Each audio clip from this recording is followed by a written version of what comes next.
what I find is so funny about caffeine is it doesn't actually give you energy. Only food gives you energy. Let's just throw it out there and remind everybody of that. Only food gives you energy. Food is fuel. Caffeine is a substance, a chemical that actually blocks the adenosine receptors in your brain that experience fatigue.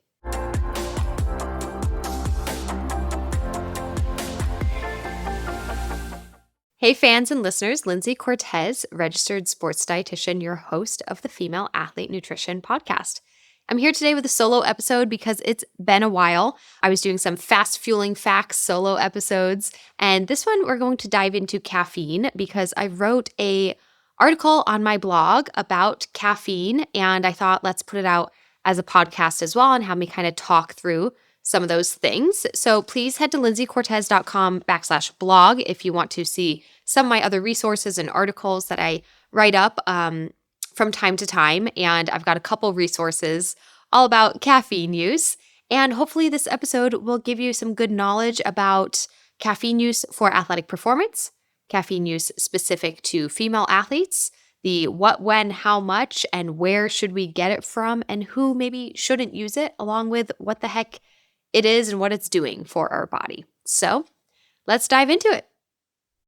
Typically with caffeine, people are thinking about coffee, they're thinking about energy drinks, or they're maybe even thinking about pre-workout supplements, and all in that idea of reducing fatigue, giving you more energy. I mean, literally, they're called energy drinks because they have caffeine in them, and people think that it gives them energy. But what I find is so funny about caffeine is it doesn't actually give you energy. Only food gives you energy. Let's just throw it out there and remind everybody of that. Only food gives you energy. Food is fuel.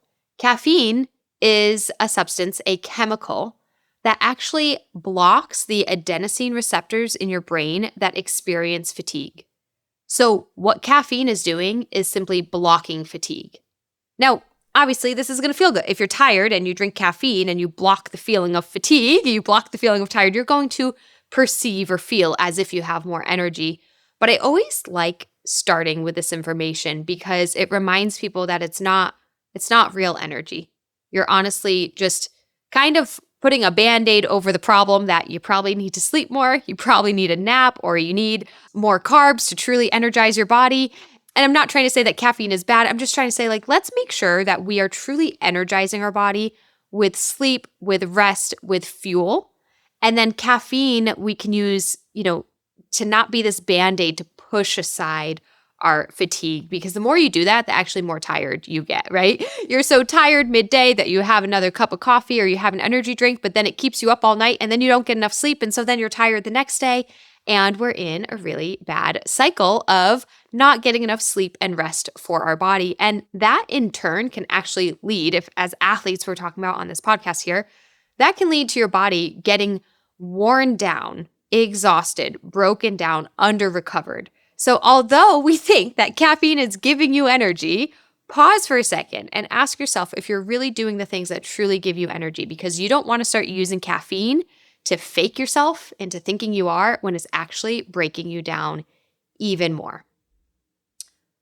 I feel like that was a pretty powerful start to this podcast. I actually really do want to tell you about the benefits of caffeine, but it has to start with coming with the realization that it's not giving you energy. It is blocking the fatigue receptors in your brain. Okay, now because caffeine is not making you feel as tired and fatigued, you're going to feel more alert.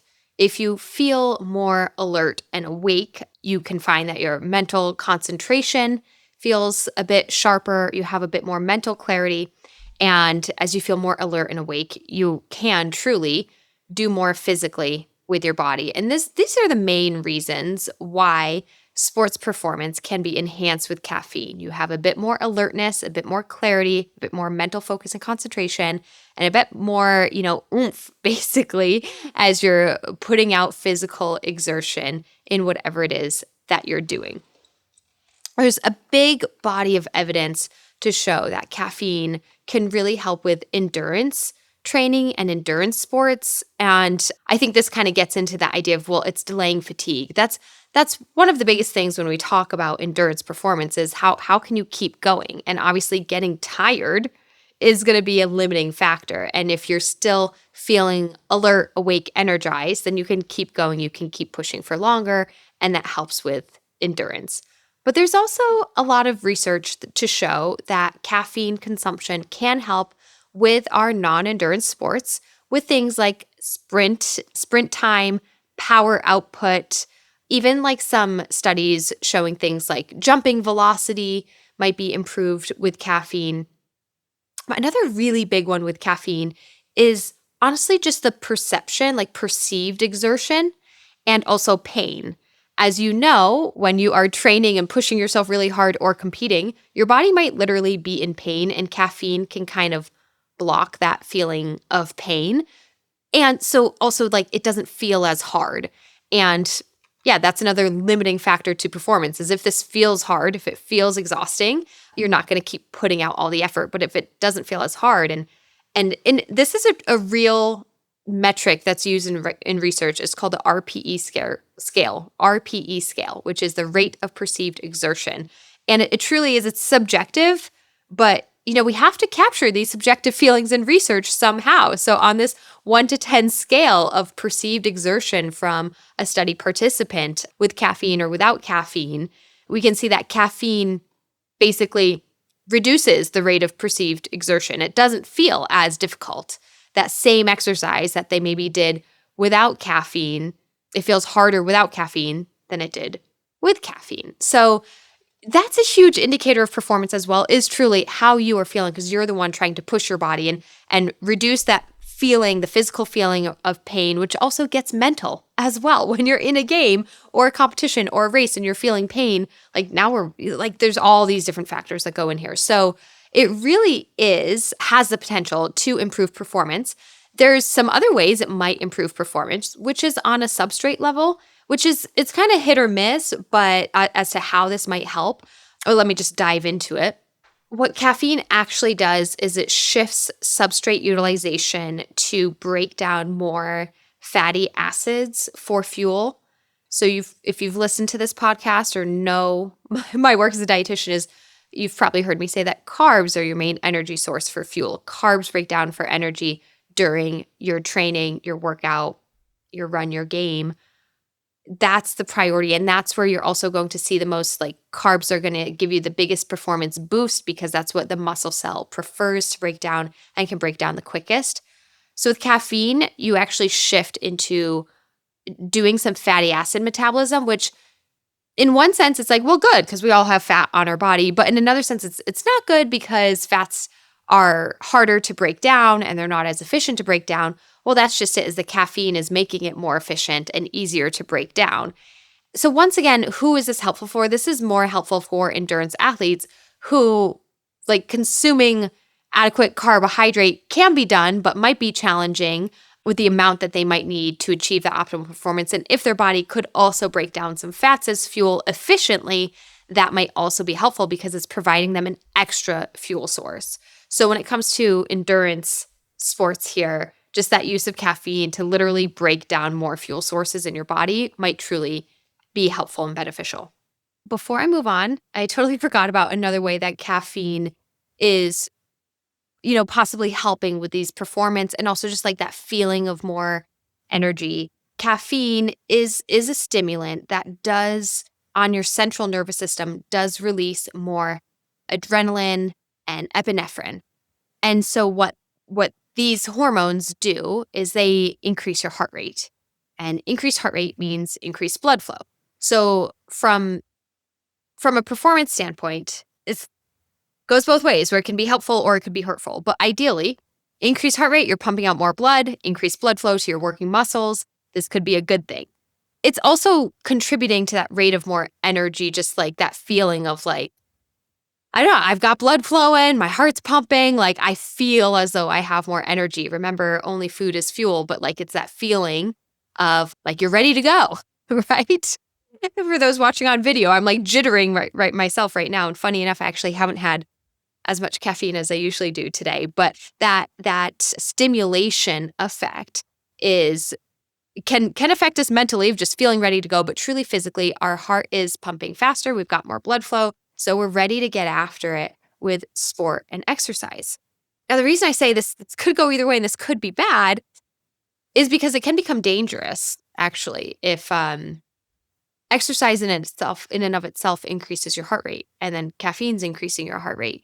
And next thing you know, we can skip a beat or have a heart palpitation or something like that. And truly, when we talk about, I mean, there's some people with heart defects, but typically when athletes, healthy athletes might have a heart issue, we're seeing things that this interaction of stimulants and caffeine and exercise and maybe a little bit of dehydration, heat and humidity, all playing a role. When you hear those just terribly, terribly awful, sad stories of high school football players that, have a heart attack on the field, it's because they often, and I won't say it is, but the stories are oh, they were dehydrated and, they had a heart malfunction. They had caffeine and energy drink beforehand. The amount of deaths in young teens and young adults due to caffeine intake combined with exercise, combined with dehydration and heat is tragic. I mean, maybe in the grand scheme of things, it's not a lot, but it's tragic because it's happening to, a young, otherwise healthy person in sport. So I want you to be, with this in mind, just be cautious of your caffeine dose, which is what we're going to get into next. Is okay, so caffeine, it could be dangerous, but it could be helpful. It could be dangerous because it's a stimulant, but it could be helpful because it could actually help my performance and help not make me feel tired and help me not fatigue as fast. And so what is that balance? What is too much to where it's dangerous? Okay, in research, we show that a really effective dose is between 3 to 6 milligrams of caffeine per kilogram of your body weight. I have done this equation 1,000 times, but I'm doing it again just to make sure. I'm taking a sample 150-pound person. That would be 68 kilograms. So 3 milligrams of caffeine times 68 kilograms would be 204, 205 milligrams of caffeine. Or if we go in the upper range, 3 to 6 milligrams per kilogram, that's 410. So we're around 200 to 400 milligrams of caffeine. Is this amount that is researched and studies show, hey, this is helpful for performance, where we see reduced rate of perceived exertion, we see reduced pain, we see actual physical, increased sprint time, longer time to fatigue or time to exhaustion in distance. We might see increased strength in a hand grip strength or a bench press. We might see increased jump velocity. So those types of tests, we have both we have research that shows kind of internal what's happening and also true performance, as we measure them. And that's in that dose of 3 to 6 milligrams per kilogram. So for a 150-pound person, that's 200 to 400 milligrams. What is too much? We definitely know that consuming 9 milligrams per kilogram or more is not helpful. That is now dangerous. That's now hurting performance and could be dangerous on another level. So that's 600 milligrams with that 150-pound person. So you don't want to have 600 milligrams in one dose. Keep it to 200 and 400 in one dose. Let me pause for a moment and go over some examples of foods that are in that amount to help you out. Well, typically a home brewed cup of coffee might be around 100 milligrams, maybe 80. So if you have 2 cups of coffee, you're probably, around that 200 milligrams. An ounce of espresso would be less, maybe 60 milligrams of caffeine, but very often if you were to go to a coffee shop and get a latte, you would have a double shot of espresso, 2 ounces of espresso. So you would have around 120 milligrams of caffeine, which theoretically, that's why we assume that a latte or a cappuccino is more caffeine than a cup of coffee. Now, if you are going out for a coffee, you might find that those, chain coffee shops have stronger coffee, and also the amount is bigger, right? If you get a grande at Starbucks, that's 16 ounces. So that's not 1 cup. So a Starbucks grande blonde roast is 315 to 390 milligrams. It's hard for every barista is different, right? But it's going to be around that amount. So we're on that upper range there of a 16-ounce Starbucks coffee might be between 300 to 400 milligrams.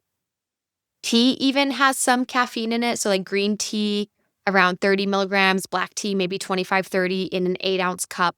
Soda as well, even just like a Diet Coke, your typical 12-ounce can might have like 30, 40 milligrams.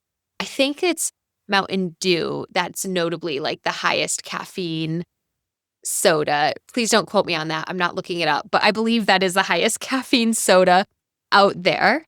But chocolate, surprisingly, has some. So you're not going to get much in like your Hershey's chocolate bar, but like an ounce of cocoa nibs, you might get like 15 milligrams. And therefore, like an ounce or square of dark chocolate, like a 60, 70% dark chocolate, you might have like 25 milligrams of caffeine. And although I don't think this is much, there are now some like food products out there on the market. Like there's some like energy bars that are like oats and caffeine and cocoa nibs and chocolate in there that honestly might have between like 10 to 100 milligrams of caffeine, like in this food bar. And I also bring this up about it being in chocolate and tea, just because those are actually foods that some people consume at nighttime, have a little bit of chocolate. And if you're super sensitive to caffeine, like that might be keeping you awake at night. It would never for me. I'm not that sensitive to it, but just keep that in mind, because I have, over the years of counseling and consulting with people, I've had so many people that are super sensitive to caffeine and they're like, why can't I sleep at night? And, even just having chocolate at night kind of gets their heart rate going to where they can't relax so much. So I wanted to go over those like natural sources of caffeine, because then when we get into talking about like caffeine products, like the energy drinks, or like, maybe like a sports gel that has caffeine in it, or a pre-workout supplement.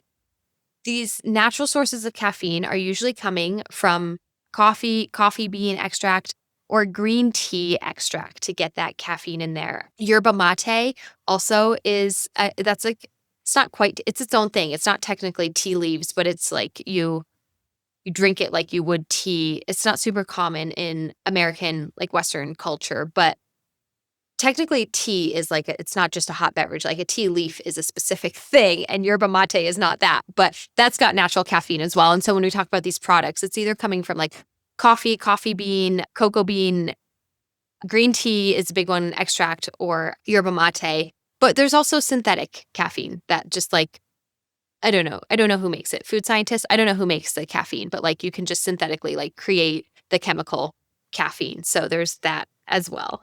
So as you get into food products that have caffeine in there, like a pre-workout powder that's got caffeine, it's coming from probably a synthetic or like green tea source that's just concentrated.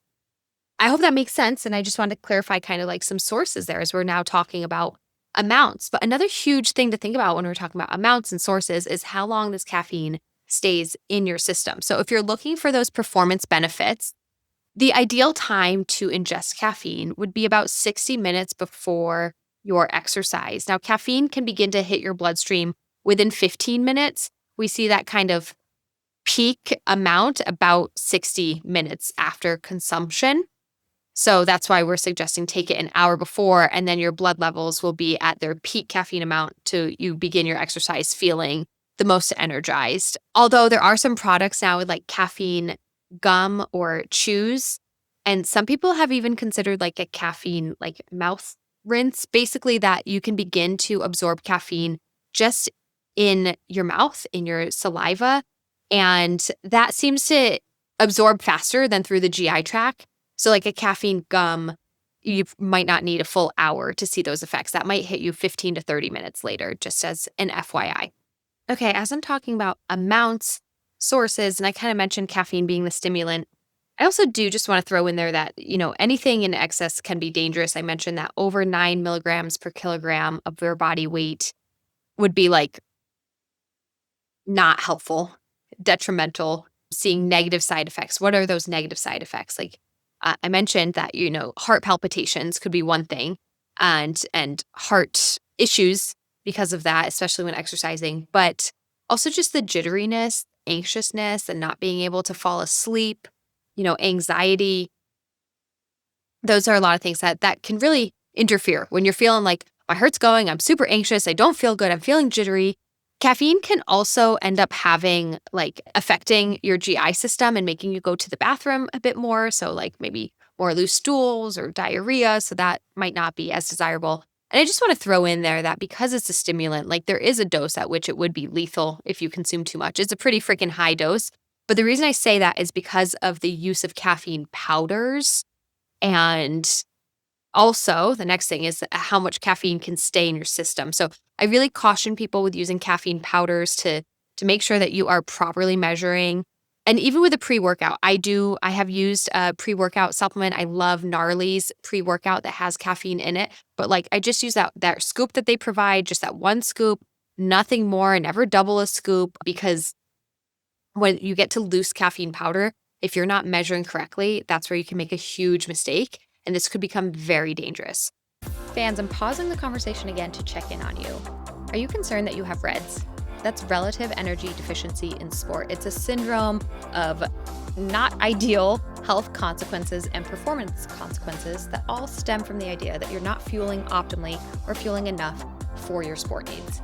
I've become an expert in this over the years because, unfortunately, a lot of female athletes struggle with this. We have research that shows sometimes up to 90% of female athletes might be suffering from at least one of the side effects of REDS. Other research says that up to 45% of female athletes are struggling with disordered eating. These are big statistical numbers, and I don't like it. I'm here to help you become fierce, fit, and fueled. So first and foremost, head to lindseycortes.com/REDS to learn more about REDS, listen to past podcast episodes, and take our free REDS quiz to see if this might be a concern for you. From there, I've got 3 ways to help you. 1, download the REDS Recovery Guide and start taking action right away. 2, join our REDS Recovery membership. For a very affordable $15 a month, you will have access to me as a sports dietitian to educate and empower you to fuel better. We meet once a week for live calls, Q&A. You have access to the recordings if you can't join live, and a community group chat to support, encourage, and motivate you along the way to fuel fiercely. Last, spots are limited for one-on-one help, but I can help you personally through one-on-one coaching, be it my Fast Track program, the Female Athlete System of Transformation, or perhaps Fuel School, depending on your age. All of that is on my website, lindseycortes.com. But because one-on-one spots are limited, I really want to encourage you to join the REDS Recovery membership. We live in a world where it's very easy to just pop online, read an article, listen to a podcast, and I think we do a decent job at getting information out there, but we all need someone to talk to and really ask those personal questions, and also be open and honest in a community that's going to support you in your fueling needs and goals. And that's exactly what this membership is. So only $15 a month. We meet once a week, and you will be provided with so much education and empowerment and support. I know you won't regret joining. Head to lindseycortes.com/REDS, and there you will see the REDS Recovery membership that you can join. And join us this week. It's time for you to be fierce, fit, and fueled. I'm sorry, I really think that this episode was going to be so fearful, but is I love caffeine, just to be transparent about it. I am currently in my life consuming quite a bit of it because of what's going on in my personal life and some sleep deprivation, caring for my little Levi who has a health issue, and we're up a lot at night. And so I use a lot of caffeine. So I'm a fan of it. I'm not trying to scare people, but I also feel like if I'm talking about oh, this could be good, I need people to know there's a point at which it's not good. And so anyways, I mean, the lethal dose is pretty darn high. It's 10 grams, but that's also let's not get anywhere near there. Let's not get anywhere near there, because also what if for your body personally, it's 9 grams, we shouldn't be getting anywhere near those numbers. But the other risk as well, I just want to go back, is if you're stacking different stimulants. Okay, so a lot of these energy with air quote products, or to increase alertness or delay fatigue, might have multiple different stimulants in there. So it might have, caffeine from green tea, and it might also have guarana in there, and it might also have ginseng. And what if you're also on a medication, like an ADHD medication that provides a stimulant? All of a sudden, you're stimulant stacking, and that could become dangerous on your nervous system, on your heart. So even if that lethal dose of caffeine is super high and you're hopefully never getting anywhere near that amount, you still want to be cautious of like, am I consuming a lot of caffeine in conjunction with these other stimulants? Because that all together could become dangerous. So let's try our best. Summary of this conversation here is let's try our best to make sure that we are just within the 3 to 6 milligrams per kilogram. And actually, let me throw one more thing in here for you. There is some research to say that some performance benefits start as little as 2 milligrams per kilogram. Let's pull out my handy dandy calculator one more time for that sample 150-pound person. That would be just 130-ish milligrams of caffeine. So there's potential that you can see benefits at a lower amount, even though the most benefit's going to be seen between that range of 3 to 6. So maybe around 200 to 400, but do the calculation for your own body weight or estimated body weight to be more precise. With that, caffeine stays in your system. You should take it about 60 minutes before exercise. It stays in your system. Caffeine has a half-life of about 4 to 6 hours. That means after you take it, 4 to 6 hours later, 50% of that caffeine is still in your system. So if in the morning you had a cup of coffee with 100 milligrams, 4 hours later, 50 milligrams of that is still in your system. So let's say in the morning you had 2 cups of coffee, so you had 200 milligrams.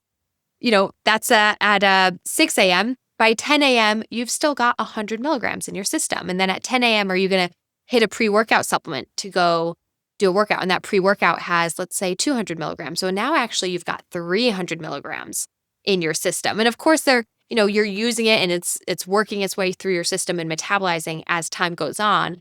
But you need to be aware of that, especially at nighttime. When you're thinking, why can't I fall asleep? The last time I had coffee was at 3 p.m. or whatever. It's like, well, it might still be in your system.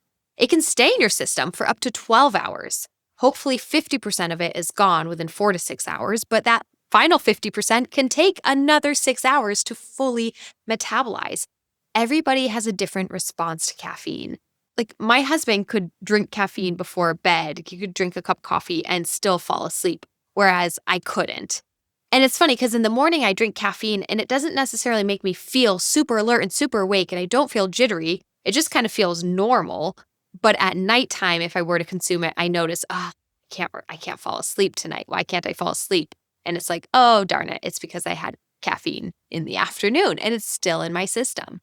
Okay, so interesting. I am not a geneticist, but it's actually the way that you process and metabolize caffeine is related to your genes. It's the CYP1A2 gene, cytochrome. It's like cytochrome P450-1A2. Anyways, it's a gene that encodes the enzyme that breaks down caffeine. And so everybody, we all have different genes and genomes. And so some people break down caffeine more quickly, metabolize it more quickly, and others don't, and more people are sensitive to it. So, it's kind of cool when we start thinking about like genes and genetic testing of like, it'd be cool to figure this out. But most people, you just like kind of know it. Once you start drinking caffeine, like, oh yeah, I metabolize it super fast, or it doesn't affect me at all, or it makes me feel super jittery. I've definitely had, I started saying this earlier, but I've had a couple clients over the years that are just like, no, like caffeine is not good for me. And that always shocks me because I'm someone who drinks caffeine regularly, but I'm like, yeah, they feel it. They don't need to get genetic testing. They feel it. But it is kind of cool that we've learned, oh, this is a gene thing. People aren't crazy when they're expressing their symptoms of this is making me feel really jittery. And you're like, what? It does nothing to me. It's a real thing. Okay, I feel like I have a few more. I have so much information. How much can I fit in a short podcast episode? I want to be clear for my younger listeners of this podcast. If you are under the age of 18, you should really be limiting your consumption to around 100 milligrams of caffeine a day. We're just not positive that it's good for the brain development. And because of those risks we were talking about, like your body's not fully developed, are you the size of a grown adult yet to where you're metabolizing caffeine the same? So the American Academy of Pediatrics recommends that if you're under 18, you limit it to 100 milligrams a day. Well, and it's per day, but it's also per dose. So they're saying in a dose, don't have more than 100 milligrams, but they're also suggesting like you probably shouldn't be doing that all day long. But this is hard. Like if you're a teenager and you're going to go hit up Starbucks with your friends, like you're going to get more than 100 milligrams probably. And like that's okay, but maybe you're not doing that every single day. Like maybe you shouldn't necessarily do that every single day. And I'm laughing as I say this because when I was 16, I had a job at a coffee shop. And so I got kind of addicted to coffee early on, and I was drinking in high school. I would drink a little cup of coffee before school, but it was little. It wasn't even 8 ounces. And really 50% of it was just the creamer that I really loved. Taste of coffee creamer. So I actually, if I'm reflecting back, I joke that I got addicted to caffeine and coffee at a young age. And yet, if I'm really thinking about the amount, it actually wasn't that high. I do want to caution a teenage population on consuming energy drinks. Those doses are higher. Those are typically like 160, maybe 200 milligrams in a can. And there's some cans that have even higher doses. So I really want to caution the younger population to stay away from that amount. Even if I just mentioned like, oh, 200 milligrams could help with performance. If you're under 18, let's try not to consume that amount just yet. Let your body fully develop. Don't trick your body into thinking you're not tired. Like focus on your sleep and your rest. And look, that's good advice for the adults too, but let's just wait until your body's fully developed. I also want to let you know that the American Academy of Pediatrics does not recommend any caffeine whatsoever if you are under the age of 12. So yeah, trace amounts and a little bit of chocolate is fine, I'm sure, but they're not recommending, regular consumption of caffeine for children. Oh my goodness, I have so much information to share. I didn't write up notes before starting this solo episode, as I never do.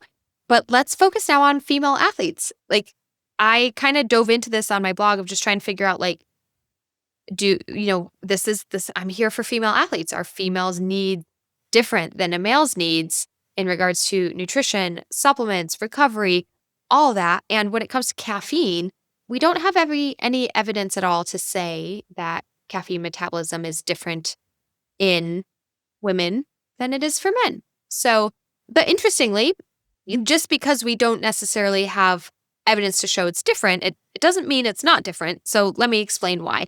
This is a few years ago now, a 2022 review study looked at caffeine and performance and found that for basically 20 plus years, from 2000 to 2021, there were only 15 studies on caffeine and performance enhancement that was on a female-only population. And then out of those 15 studies, only 7 studies controlled for the menstrual cycle or for hormone status. And in those 7 studies that they controlled for the menstrual cycle or hormone status, meaning like what stage of the cycle were they in? Were they on a pill? Did they have amenorrhea? Did they have PCOS? Whatever it might be. Those are all different scenarios. And in those 7 studies, they didn't necessarily all account for the same things. So the method of accounting for the menstrual cycle weren't uniform. So ultimately, this is confusing because we're like, I do think that hormones across your menstrual cycle affect metabolism. So for example, we actually do know that higher estrogen and higher progesterone, which happens theoretically during the luteal phase of a woman's menstrual cycle, that can actually slow down caffeine metabolism. So if it's slowing down caffeine metabolism, it means it's staying in your system longer. So as I mentioned before, that 4 to 6 hour half-life, maybe it's staying in your system longer than, 4 to 6 hours later, you still have more in your system, or it's staying in your system longer than 12 hours. Like you're breaking it down more slowly.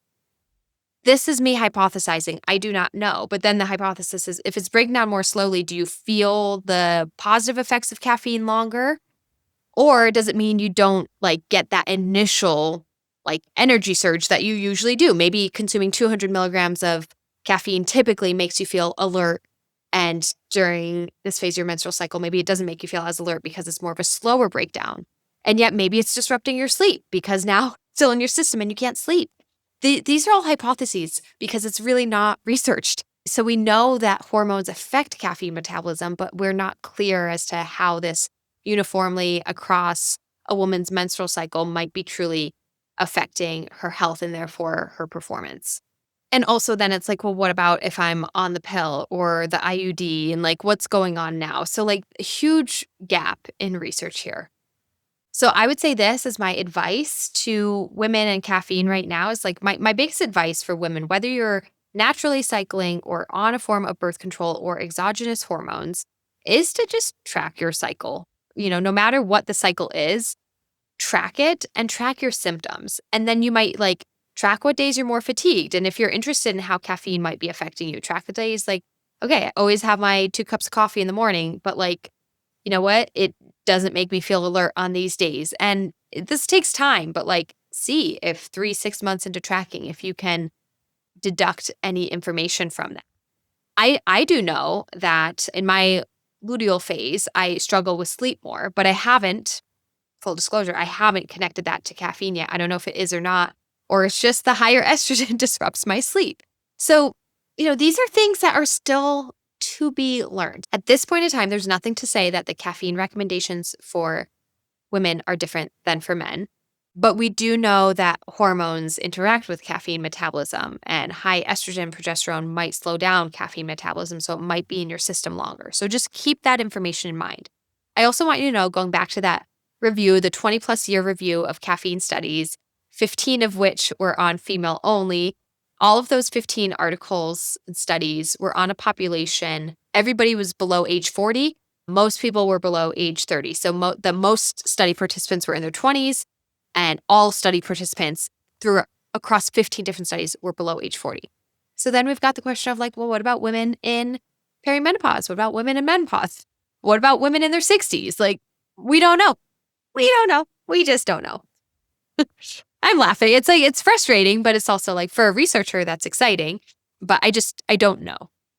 So that's why I think like, this is why I do the Female Athlete Nutrition podcast, because it's like, we're just assuming this information on caffeine to be true for women, but is it? Is it? Well, let's find out. But let's start with tracking our own symptoms and see how we do with that. Okay, the final thought I want to add in about the difference, like there's the hormonal difference, but our recommendation is still currently the same between men and women.